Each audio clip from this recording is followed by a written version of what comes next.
Welcome to the Kaiju Podcast. I'm Ralph. I'm Jorge. And today we are talking about Latitude Zero. 1969. Yeah. Ishiro Honda. Yep. Boy, oh boy, am I excited to talk about this one. This is great. Yeah. So I looked this up, saw some things, and then said, oh, we need to watch this, but didn't want you to, right. You look said, at the same things. Don't look. I was like, where are we watching it? This is right. But don't Google, don't look it up. But I did make a mistake and spoil myself slightly as I was watching it. Mm-hmm. When I was like, oh, and I started looking up. Wait, who are the looking up the different actors in it, and then default pictures were. No, there was Haruo Nakajima was listed in it. Oh, okay. And I was like, oh, cool. But it said something like he plays a giant lion and something else. And I was like, oh, there's stuff coming. Okay.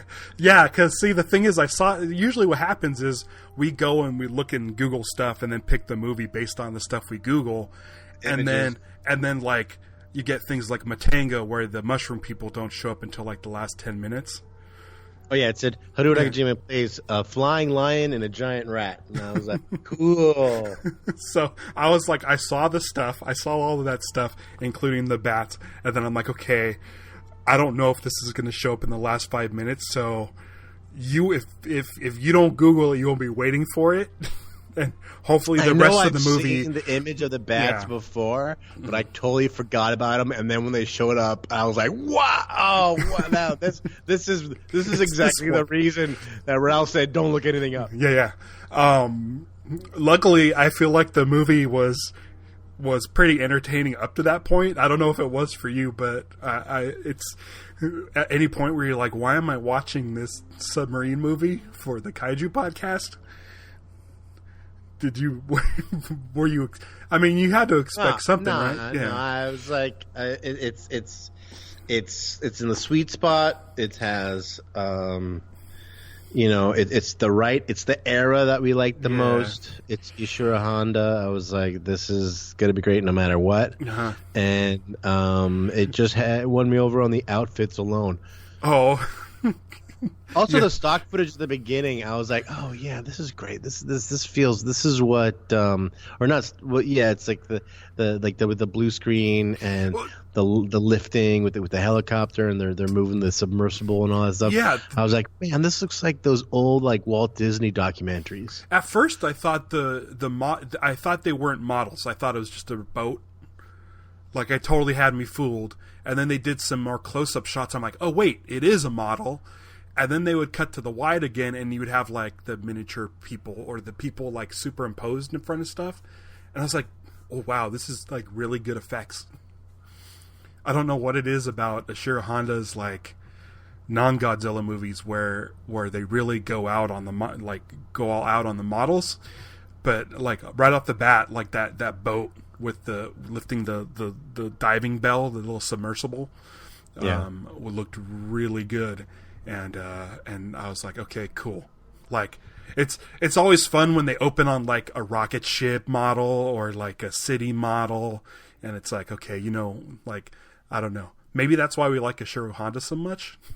The model work. The model work is just and you get the model stuff immediately.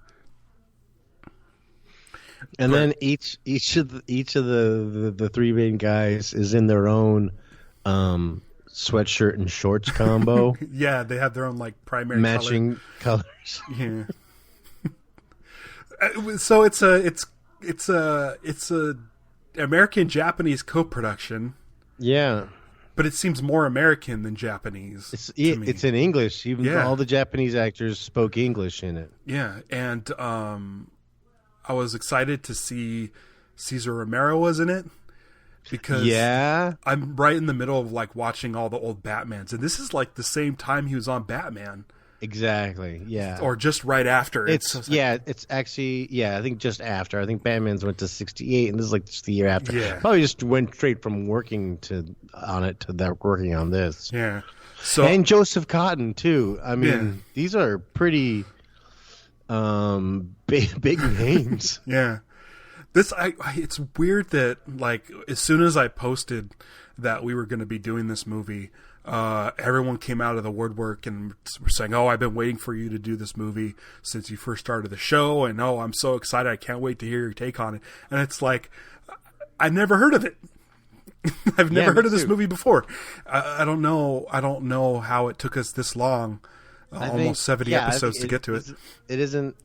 That's one of the best parts of having done this is it's caused us to take deep dives and find all these things. Yeah, what's interesting though, like I've heard of the Mysterians before, and the version we saw was garbage.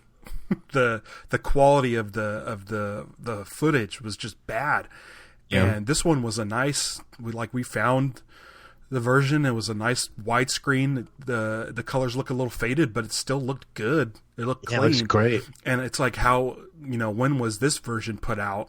And how, like, I don't know how I never heard of this movie before. I feel like it's something that should be kind of thrown in, like, in the mix as far as, like classic sci-fi. Like Criterion's releasing the Showa Godzilla disc set with like 15 movies. Like I feel like this could fit in there too.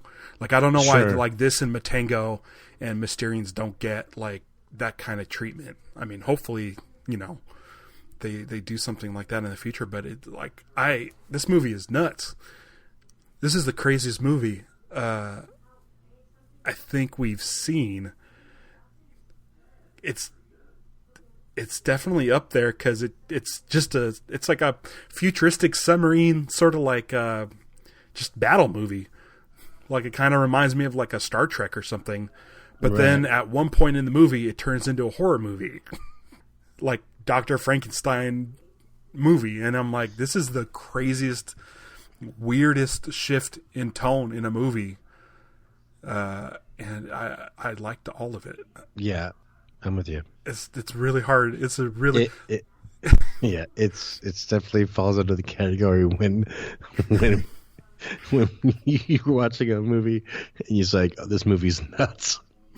Yeah. There's so much that goes on. Yeah, in '96 I went to like one of those where you fill out a screening for a movie where you fill out the cards like a test screening. For From Dusk Till Dawn. But they didn't tell us that there was vampires in it. And so everybody went crazy, like, like an hour and 15 minutes into the movie when all of a sudden there were vampires. Like, this was the same thing. Like, you think it's a submarine movie, but no, it's really whatever it is. Yeah. Yeah. I can't even think about how to even get into this movie and start talking about it because it's so weird. You mentioned the costumes. Yeah. And there's a character named Dr. Ann Barton, and she gets introduced as Dr. Ann Barton, and she's wearing a gold bikini, which I thought that was a great outfit to be introduced as a doctor. The reaction is she's like Doctor of Medicine. Yeah. Was that when you first looked up, went to IMDb? That's when I first went to IMDb because I'm like, oh, who's this doctor in the bikini? What else has she been in? Yeah, Dr. Ann Barton. Based on where my spoiler note is, not quite yet, but I think it was after Joseph Cotton showed up, and then I was just kind of like going, the uniforms on this crew is fascinating. With he's got the neckerchief. Yes. It's hard. I just wrote captain's outfit, and then I just can't. Every time he changes clothes, it's another amazing outfit. Yeah. Just the first one, it's just so great. Him and his first mate, Uh-huh. Actually, there's a great part when they do a hard turn with the first mate, and everybody else does this like lean over, but he doesn't move at all. No. There's an element. Is he just that like, tough, or is he? Did he forget? Yeah, that's what I was thinking. Yeah. So that's all right. We got it. We don't need to do this again. Yeah. The Alpha. So the Alpha is the good guy's submarine, right? And it's the way it seems like it would be a futuristic movie, but it's set in the present. But this Alpha submarine was like super advanced way back when. I think they said it was like built in like the 1800s or something. Yeah, there's like a dedication to the crew. There's like a plaque there that's like, so it's like just 1805 or something really old. So it's not futuristic. It's just like top scientists from the last 200 years have used all of their brain power to create the most insane technology to keep this submarine going. Right. Well, this all part of bringing this utopia that's created that's under the water. Yeah. The Alpha, the dials on the Alpha look like reminded me of like the hyperdrive knobs from the Millennium Falcon. Yeah. And I don't know. I can't imagine the people who made Star Wars using this as a reference. But it seems really they're really similar. They're really similar. But this utopian society, this Latitude Zero. First of all, I love the title. I love this place, this Latitude Zero. It gives it like this crazy like this cool sort of like mystery.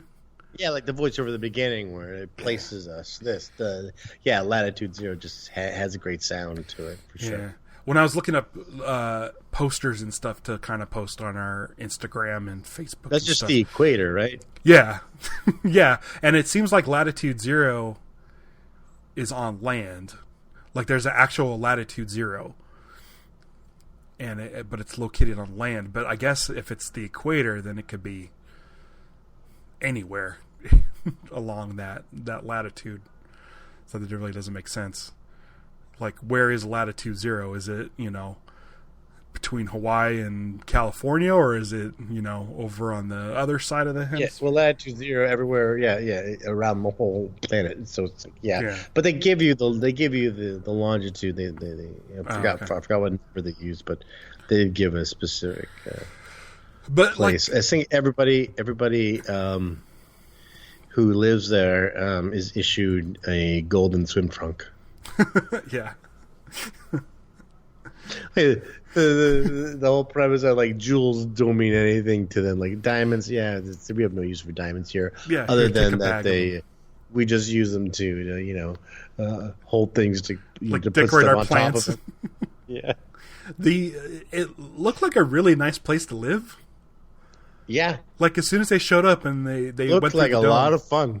Yeah, it reminded me of like Wakanda, how they have like the sort of you can see the barrier, but there's a barrier, but you need to have like a certain sort of frequency to like break through to get through it. Yeah, and then later on they kind of do a Black Panther thing where they're like, well, you should be sharing this technology with the world, and they're like, nah, we're good. We're just gonna keep it here. But I loved Latitude Zero. I liked that it was composed of like models, but they didn't have like people superimposed and like little tiny model cars. Like everything about it was like that cool like weird 60s sci-fi. Like everything looks like a World's Fair. Yeah. Yeah. So like all of that stuff kept me going. I was like, man, this is great. Like it's cool, like weird sci-fi stuff. The model submarine tumbling around, like the little submersible tumbling on a thing. Can't watch it. I was happy like this. Did you ever make one of those baking soda submarines when you were little? I remember getting one inside a cereal box. Cereal box, yeah. It was like a Tony the Tiger one. Did it work? Yes. I don't know if I ever managed to make mine work. Yeah.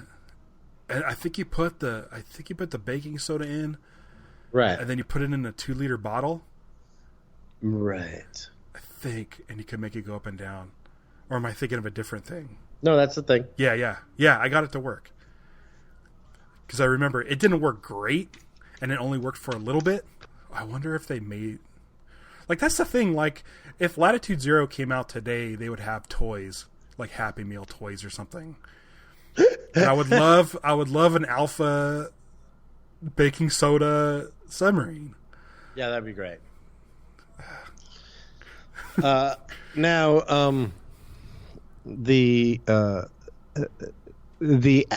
think my favorite outfit, aside from wanting a bat costume, but of the movie, was the first introduction of Dr. Malik. Okay. When he's turned away from you at the beginning, and it's this big flowing cloak with this like red piece that goes around like his neck and shoulders, right? Mm-hmm. And I kept trying to figure out what is the symbol on the main button. Like, is it one of those? Is it kind of like an eagle? Like he had that big eagle thing behind him on the wall. Uh-huh. But it's like I was like, that outfit's amazing. And then he parts the cloak and reveals his pants. And I was like, oh, it just got so much better. Everyone's so good in this movie. I loved it. He nails it. He is just relishing getting to be a victim that's not going to be the Joker. Apparently, like, oh, I finally get to be like a guy, and I can, it's just that. But he's he still has this, still rich, so over the top. His rich voice and stuff. Yeah, he's so good. And you get to see his mustache. I was like, oh, I get to see him. Because I haven't really seen him outside of Batman. So I was like, oh, I get to see what he looks like. And he looks pretty much the same. But I'm like, I'm glad, he's got the mustache. And it's like, that's great. Okay, so then the opposing sub is the shark. Now, at first I had trouble confusing. I was trying to sure if Dr. Malik and his wife were on the submarine or not, but I guess they just monitor this from their base. I thought they were on the submarine. I don't think they are, because when the submarine gets hit, they're not reacting to it at all. Yeah, they have the what's her name? She was the captain of the submarine. Yeah. Kroiga. Yeah. The captain is Kroiga, a woman. That's the reaction. She's been in stuff before too. Man, she really went for it. She had a lot of stuff to do in this with the whole when she got caught and the cage fell out. Yeah. Oh, okay. So wait. Okay, so they land at Is Latitude Zero the name of the place? Yeah, I believe it. Or I don't know if it was the coordinates, but they called it Latitude Zero. I'm assuming it's the name of the place.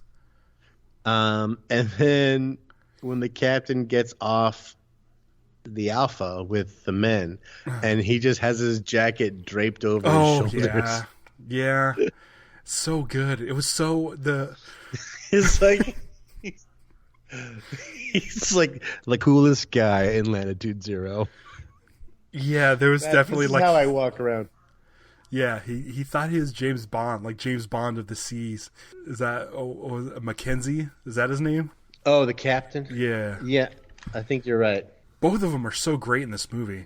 I feel like they needed more scenes together. And then after that, the doctor, who's been wearing her revealing dress this whole time, she comes out and her coat is see-through plastic. Yeah, it reminded me of Blade Runner. Oh, that was the thing, is her doctor outfits were all skimpy and weird, and I was like, I mean, yeah, I get it. You have like a young blonde as your doctor, but like, I feel like everyone in Latitude Zero, they made them wear like sort of skimpy clothes. But it was funny that they, she needed to wear a coat to be a doctor, but they're like, oh, but we can't see the skimpy clothes. So make the coat clear. when they land and there's like they get greeted by some guy who's some like Nobel Prize physicist or some guy, and he's walking with some woman in a bikini. Yeah. He says hi to them, and I was like, oh, hi. And I'm like, what kind of doctor is that lady? Do you think that's notes from the American side of the production? Oh, to have all the bikini people? Yeah. I don't know. Do you think maybe Ishiro Honda was like, maybe this is what Americans want? It's so weird. No, it's the lady that drops her towel. Oh, it's like the lady who drops her towel. I'm like, what kind of doctor is that lady? Yeah. Yeah. Also, like how like these people have been living there since 1805 at least, right? Yeah, so like, there's some people who still had old timey clothes on. Yeah, it was an interesting place for sure, and yeah, you kind of wish it was real. It's got that classic sci-fi of like ordering food by pushing a button. And then they had that huge feast. One thing I liked in the feast is that one of them's drinking sake and the other one's drinking wine. There's the other part where then the doctor shows up again, and I go, "Oh, she's dressed normally." It appears, and then you realize that the side panels on her top are the see-through. Yeah, it's like a side boob kind of shirt, and like backless jumpsuits. This everything about this, the sets, the costumes, the effects, everything. It's like the most 1960s you can get. Totally. I wrote Malik's second outfit also good. or when the captain's second outfit, the one that's got all the circle things on the sleeves. Oh yeah.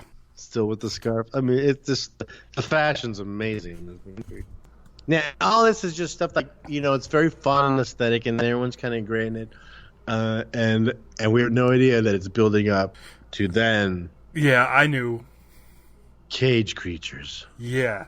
Now, this is one of those things where it, I know they're not real. But I still feel sympathetic towards these abominations. But especially the condor after it gets its wings removed. Is he still alive at the end? The condor is just laying on the table in the back, and then they But it's not moving anymore. I think it's just dead. But I know it's a costume just laying there. But it's still so off-putting. Oh, I see. Oh yeah, but it's not like someone's sitting in a costume. No, they just dumped the costume there, but it still looks like just leave it there. Yeah, right. But the wings are clipped off, and you could see kind of the bloody meat. Yeah, like the bits of the meat. But then even the bats, they're caged, and I know it's dudes in suits, but there's just something about it where I'm just like, oh, this is awful that they're doing these experiments on these fake things. I was it was just bad news. The bats, all these Dr. Moreau kind of stuff. I knew these monsters were in it. I assumed that they were gonna just go to an island where these monsters were.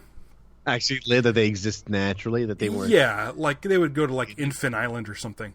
But the fact that they were created in a lab, and Malik does brain surgery on the lion, and it's super off-putting. But he puts the captain of the black shark, he puts her brain inside the lion. Yeah, that was bizarre. So he's doing all these crazy experiments, and I think the lion was the most off-putting one because he does the brain surgery and then cuts off the condor's wings to fuse onto the lion. Right. But I mean, we get a cool creature out of it. It's. I mean, they call it a griffin, which I guess, that's what a griffin sort of looks like. But it just reminded me of Rudolph the Red-Nosed Reindeer. Yeah, King Moonracer. Yeah, exactly. That's exactly what I was thinking. Yeah, they made a King Moonracer. and I was very excited about it. Yeah, same note. King Moonracer, the dead condor on the other table. It was just the lifeless body. Like, get it out of there. I don't want to see it. I don't know why it's making me sad, but it's just seeing that lifeless body. And it's just like just a like that. He's such a good surgeon, but everything looks so crudely done. Yeah, he's like and then that just works. All he does is attach the wings, and like the there's no like musculature things to do on stuff. There's also kind of a chilling. Like the way he's holding that saw with the little circular edge on the tip of it, and he just kind of like moves it off camera and stuff. And it was pretty good. Yeah, it definitely felt like Dr. Moreau. I didn't even think about that, but yeah, that's what it felt like. But yeah, I just figured it kind of felt more like a horror movie, like they slipped in without telling anybody, like, oh yeah, this is gonna happen. Like, when you first start this movie, you don't think this is where it's going to go. I mean, how could you? And but it's so great. It's so out of left field and so weird that, like, even though I had seen that there was a lion and the Batman in it, I was still shocked and surprised. So that was good. What was the poster like? I'm wondering how much of the poster showed, gave it away. Every poster that I've seen has like kind of the lion in the background, but it's mostly you see like the submarine and the characters. Oh yeah, and of course bikini girls. But you got to look really close. It looks like the Bat, but with the condor wings on it. It's like the Bat's face. Yeah, there's a lot of posters for this. Yeah, and there's and then one of the pictures on the side is the Bat when he's holding that guy's daughter. It looks like. Oh, those bats are cool. They're so creepy looking. I always like wonder why there aren't more hairy kaiju, but this movie's full of them. That's all we have, except for the condor. Wow, the Japanese post. No, that's not Japanese. What language is that? Oh, is that the banner one? It was a Thai poster. It's where it's painted and it's got like all the characters. Yeah, and like the black shark is actually like a shark. Yeah, actually looks like a shark. That's the poster I posted on Instagram because it was so awesome. Cool. It's got like the bikini. Looks so cool. That one's got the lion on it. Yeah, the bikini skin divers and stuff. Yeah. And I made sure I waited to post that image after you had seen the movie already. I didn't want it showing up on your feed. Yeah, the poster's great. The Thai movie poster. There's plenty of bikinis on it. There's like 4 bikini girls on it. Yeah. One of them's actually in the movie. This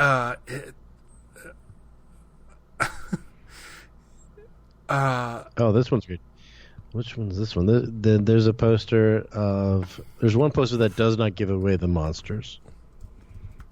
It just shows like submarines and the underwater stuff. It shows a submarine. It shows a submersible.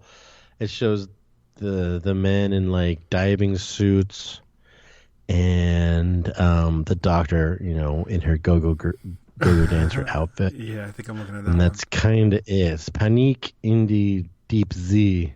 There's a lot of these posters. This is a good. This would be a cool poster for to kind of like to have. Mm-hmm. Just because it's kind of the fact that it's kind of unknown as far as like and it's not like a super iconic movie, so it looks like it's just a weird submarine movie. Like it's just as a piece of art, it's really cool. Yeah, and it just looks like some kind of obscure movie. Yeah, which I guess it is. But did you see this poster where he has like Mackenzie has his fingers and he's shooting the fire out of his fingertips? Yeah, that's the one that's got where the bat, they did like the wing thing on the bat. Like if you look in the background, Oh, yeah, I that's see. that's definitely the bat, but I don't think it's. But he's got I don't know if his wings are attached to his arm. Yeah, it's good stuff. He's holding the lady. Oh yeah, she's just kind of like doing looks like a dance pose. Oh yeah, she's shooting fire too. What is? Oh yeah. Oh, because those are the gloves. Oh right. Yeah, the gold suits. All right. All right. Enough. Back to it. So yeah, so for just basic premise stuff, they were supposed to invite some scientist to go live at Latitude Zero, and it gets intercepted. He gets kidnapped by Malik and his people. So then it's kind of a rescue mission to go and get him. And Mackenzie in the Malik game threatens that he's going to take and put his brain. He can steal his brain anyways. So if he doesn't cooperate. Yeah, and the rescue mission, they put on these gold suits, but before that, they take an immunity bath. Yeah, they have to submerge completely. Yeah, and there's only one tub, so they got to share it. Yeah, of course, and you can't have bathing suit on while you do that. No, it's an immunity bath. Yeah, you don't want your bathing suit area to not be immune. Nice. These things, these outfits are kind of cool. They're. I mean, they're just one solid gold outfit. Yeah. Those would be the easiest. Also, I liked how like the jetpacks are so teeny. You know, they're like the little tanks on the back. You know, they're not. Right, but they They definitely didn't go for realism. They went for like a science fiction version. This is where the rats come in. The rats. Well, that's like before they decided to go on the mission. He's like going, all right, so we're just gonna have to go and save them ourselves. We need to find 3 people. And they're like, hey, how about us? And I know we just got here and we don't know how your technology works. Yeah. How about us? And she's like, yeah, and you might need a doctor on this trip. He's like, all right, but you're staying in the ship. Yeah. Well, I mean, they all have immunity. They all took the immunity bath, so they have 24 hours where they don't need a doctor. Oh, and also you got to test after you take the immunity bath. You need to make sure that the bath took by getting tested, and so getting shot at. Yeah, that's messed up. But apparently, it doesn't hurt that hard because he's been hit harder with ping pong balls. The full gold suits, when they're doing the thing and they're climbing the mountain, because like the jetpack is helping them climb, basically. Mm-hmm. There's one part when they cut to basically it's dolls in gold suits or mannequins in gold suits. Yeah, I think it was dolls. I thought that was beautiful. Yeah, when they're flying up the cliff. But then sometimes their legs would move. Yeah, I think there's some stuff was real, and some I think it was a mix. Like I don't know where that dolls shot why it was necessary, because it was like super close up and didn't really show that much. So I was like, was that just was that like a pickup shot that they had to do later? I don't know. And it's like, all right, just make it with dolls or what? No. So they come across. Well, there's the water that eats their suits. It's like some acidy kind of water. Yeah, and then Tic Tac, one guy's shoes. The guy loses a shoe. Yeah, they're like gonna cross it, and the guy stops them, and he steps his foot in it, and then it basically takes his whole shoe off. Well, it eats into his shoe, and they rip his shoe off and just throw it into the water. Yeah, because a partial shoe's no good anymore, anyways. Well, I mean, if the bottom still exists, it'll. I don't know. I guess the immunity. Well, they got rid of it. Yeah, and then we get giant rats. A lot of them. Yeah. Yeah, so this island's awesome. Yeah, I like the set of like all like the bones, lots of like ribs and skulls, like when they're being pursued by the rats in that area. It reminded me. Yeah, it was like the skull crawlers sort of boneyard. Yeah. And the rats are dumb. They just follow them into the yeah.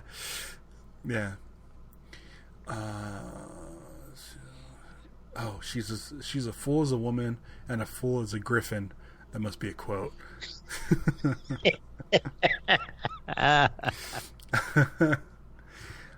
The griffin, I mean, it's a lion with wings. It doesn't. I always feel like a griffin would look different, but I guess this is kind of what a griffin looks like.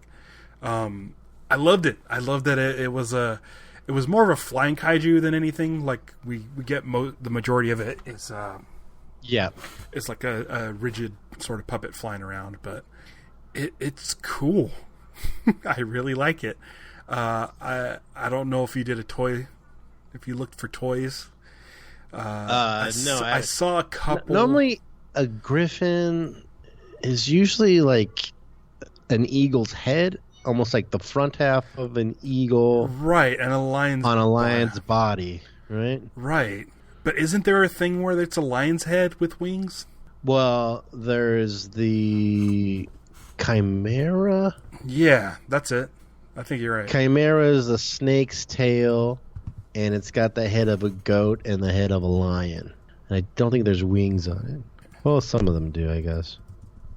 Some people like to put wings on them, it looks like. I have this one of the Monsterpaloozas. There was someone, they made this little silicone. It's like a baby chimera that I bought. Did I show it? Have you seen that? It's at my little baby chimera picture. I don't it's not a think picture. I've seen It's it. like a little. It's like a little. It's a little silicone prop. I don't think I've seen chimera. it. Or I'll have to send you a picture of him. All right.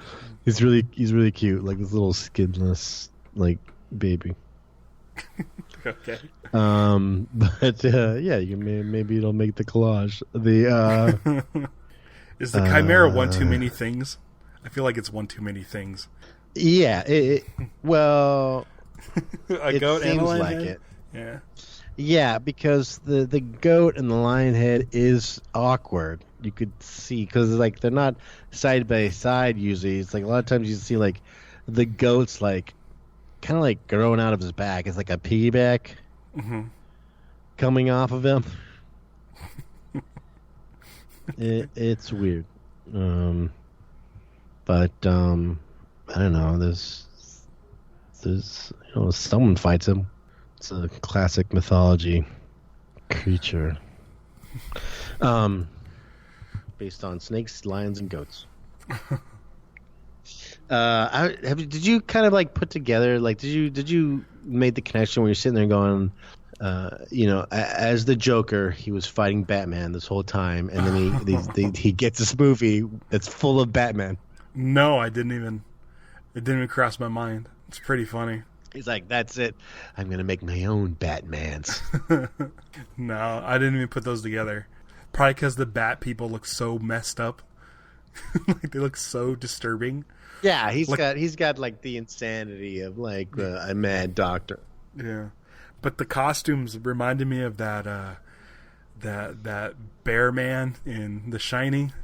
like it was just the off-putting, weird. Whatever it is, you know what I'm talking about. Oh yeah. Yeah. Oh yeah. Yeah. Because it's like their eyes, they still look like masks. Like they didn't like blend the mask into the eyes. Well, like the face, almost like he has a beak. The mouth is weird on it. Yeah. Yeah. And then there was like the teeny tiny bats. Yeah, that was random. Yeah. And then I was like, is that the babies of these bigger bats, or is that any relation to it, or it's like that's just where they start and turn them into? Yeah, the face part is kind of weird. I wonder if they made them. I wonder if there's a version of them that doesn't have the beak, and they're like going, we need to do something with the mouth. Could be. My next note is Lucretia's death, and then she turns to dust. Yes. Yeah, is that Mackenzie throws her, right? And she like goes into the knife? Yeah. Yeah. That was good. Yeah, he stabs her and she's like It's like, oh, it was an accident. And then she turns to dust. And, I'm sitting there going, now just saying how she turns to dust right now, it's almost like the diamonds that turn to dust, or how they became just dirt. Oh, yeah. And the guy's pow. That's right. And it kind of like, I don't know, that obviously this would be creating much more mythology than I think the movie gives us, but in the sense where it's like they couldn't exist on the surface. Huh.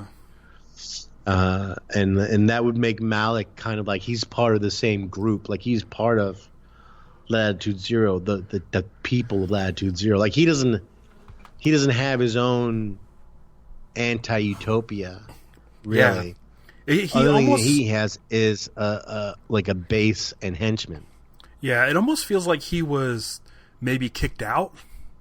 Yeah, it's like the Lucifer story. Yeah, he's like because Latitude Zero seems so secretive that no one should know about it, but the fact that he knows about it. But they happen to be at war. Yeah, like their two submarines are at war with each other.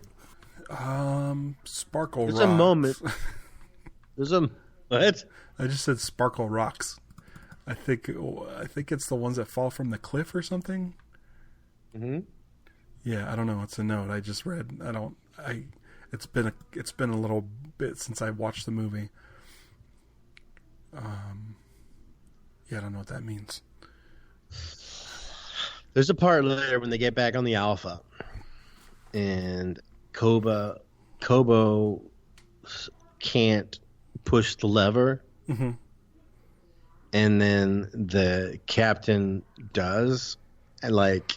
What, the captain is now stronger than Kobo, or has he always been stronger than Kobo? Because Kobo's been the heavy this entire time. He's been the one that they've gone to when, if they need a jar opened, they give it to Kobo. And then suddenly the captain is stronger? I don't know. I feel like maybe Joseph Cotton was like, I want to be the best at everything. Yeah, I can never lose a fight. Yeah. He, Kobo... I enjoyed the fact that he looked like a genie. I love his little great. Gold vest. Well, right when you first come into the the submarine, I don't know if it's still called the cockpit or not, but when they first came into the bridge. Sure. When they're in the bridge, and then you're like going, oh, that's the moment when you go like. All right, I think these outfits are going to be something else. Because they go, this is military. Yeah. Speaking of outfits, and then the third outfit, the brown velvet suit with Captain McKenzie with the hat.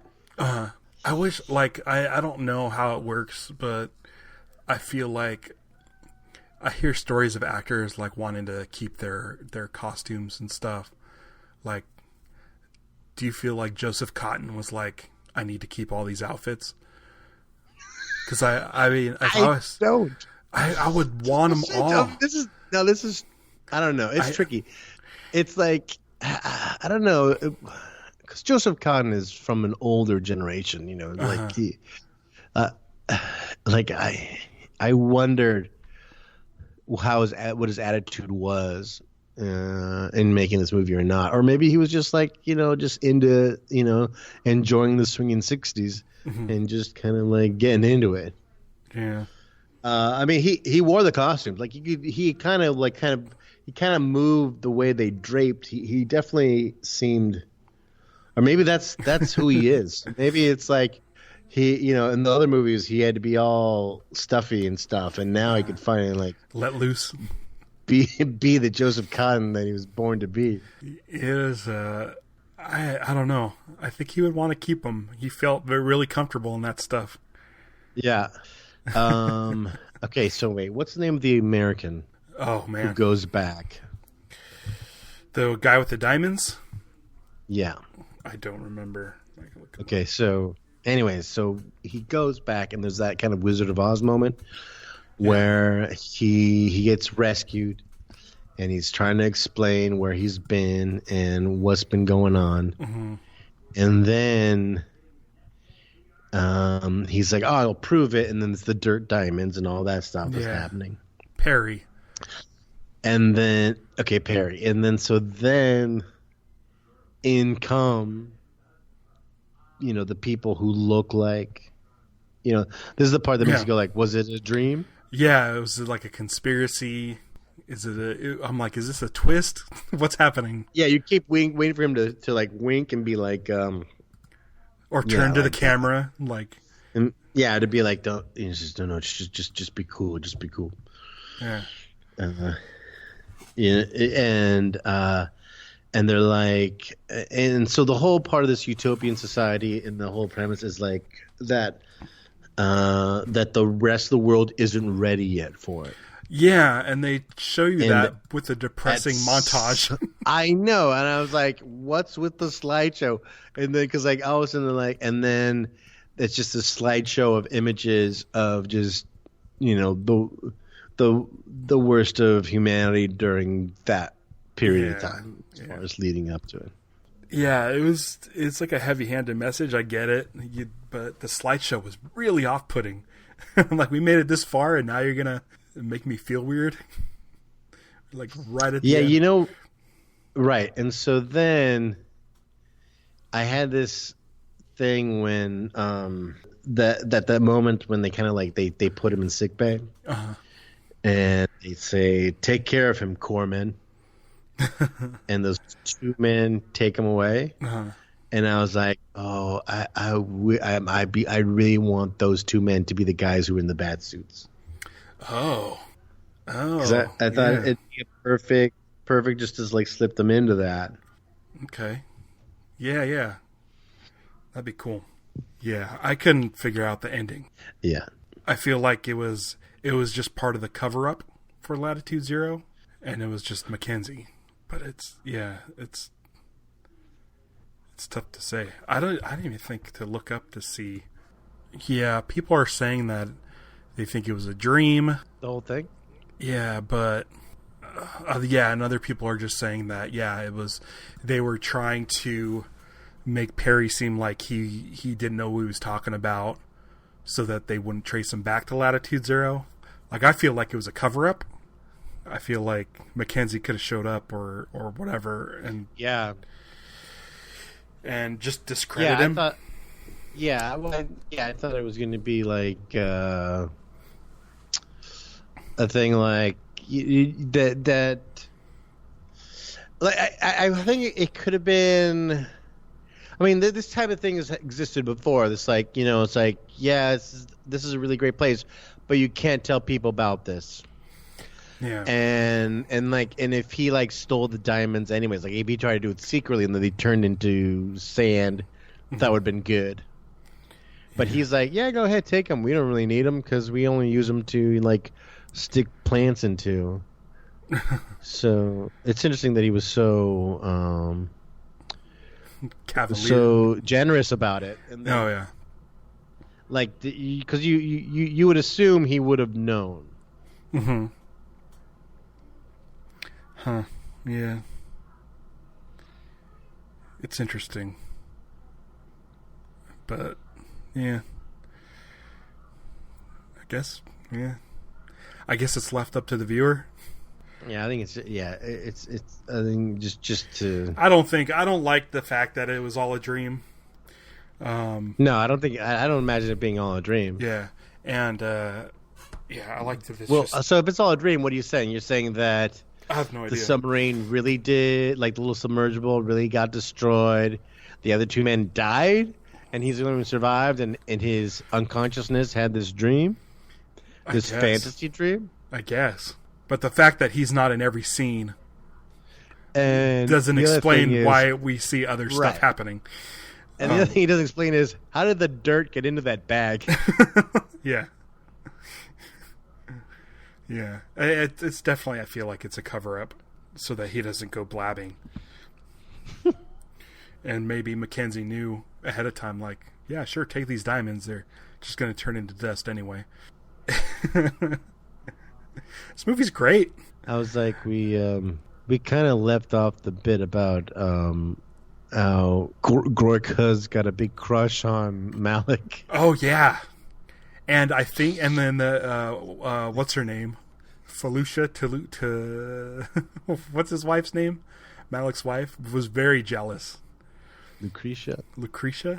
That sounds gross. Kroiga, yeah. And she's like, I want to be alone with you. And she's like, and he's like, don't worry, I'm just leading her on. Yeah, Lucretia. Her outfits, by the way. She was wearing like these evening gowns and stuff. Yeah. During these still the most battles. Conservative of the things. Yeah. I don't think it breaks my top 5, but it definitely is up there as far as movies that are nuts. Yeah, it's fun. It's fun being able to like see movies that we have like no frame of reference to. Yeah. And the best example of that being Frankenstein Conquers the World. Right. But this one, it's like there's not a lot of the monsters fighting other monsters or monsters destroying things, but they were still cool looking. I think this is one I'm going to have to revisit.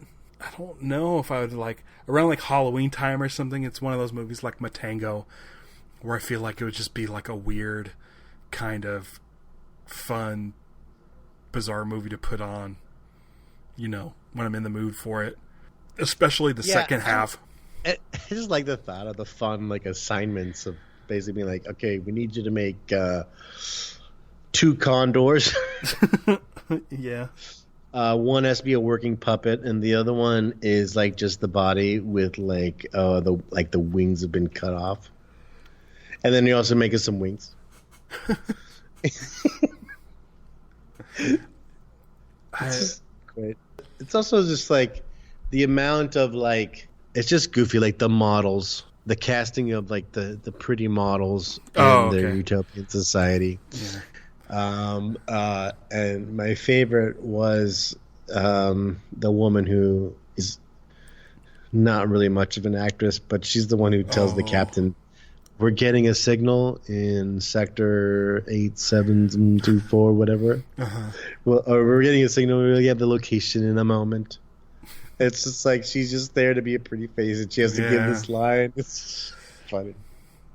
We think she won a contest to be in a movie. Yeah, she got the no. It's like the contest that like, all right, we have all the extras are working the thing, and we have like, here you say this. We're getting a signal, and blah blah blah. Or like Joseph Kahn saying, "Hey, can one of these people say that they're getting a signal, and then I'll do my line about how we gotta, you know, get the the announcement on the crew." Yeah, something to kind of set him up and lead him in to his line. Could be.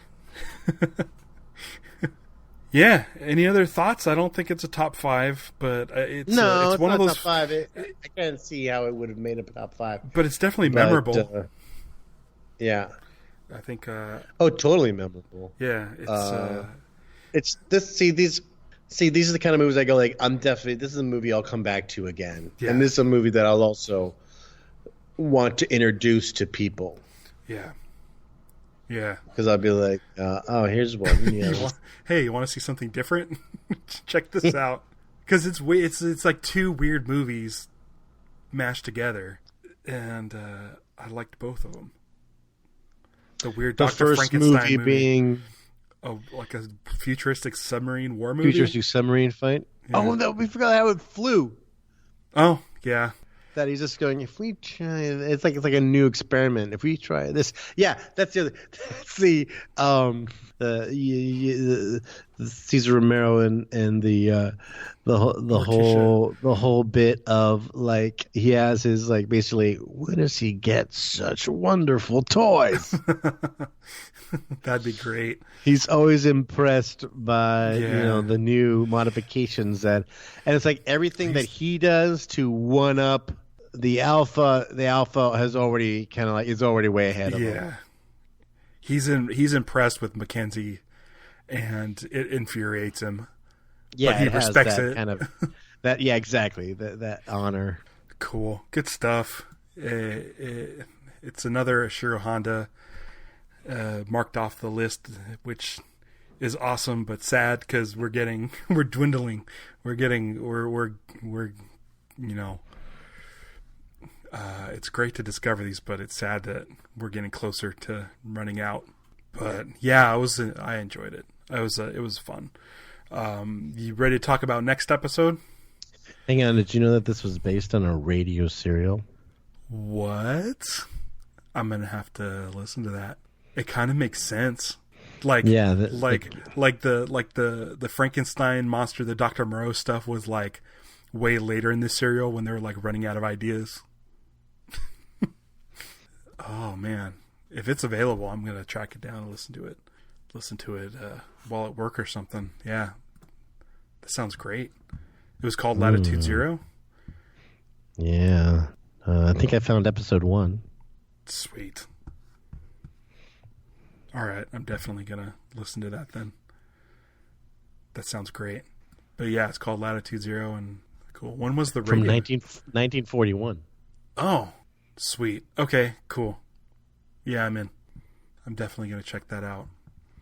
Oh, it's called the Omega instead of the Alpha.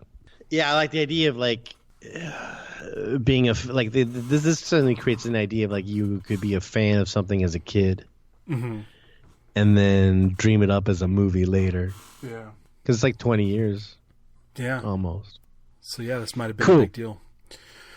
All right, next episode: Godzilla vs. Mechagodzilla 2, 1993. Yeah. Yeah. The sequel. I guess we'll get into it. It's a big gap. Yeah, but it's the third Mechagodzilla movie, so we'll figure it out. Okay. You'll be able to watch that on kaijupod.com, and you can go there and see our links to our Facebook, Instagram, Twitter, and YouTube. And yeah, man, until next time, I'm going to go take an immunity bath. I'm going to turn on my little switch on my glasses and put them in my pocket and not actually wear them. So that people can find me. This movie had everything in it. Good. It was trying to beat James Bond and Batman and Frankenstein and a war movie. That's great.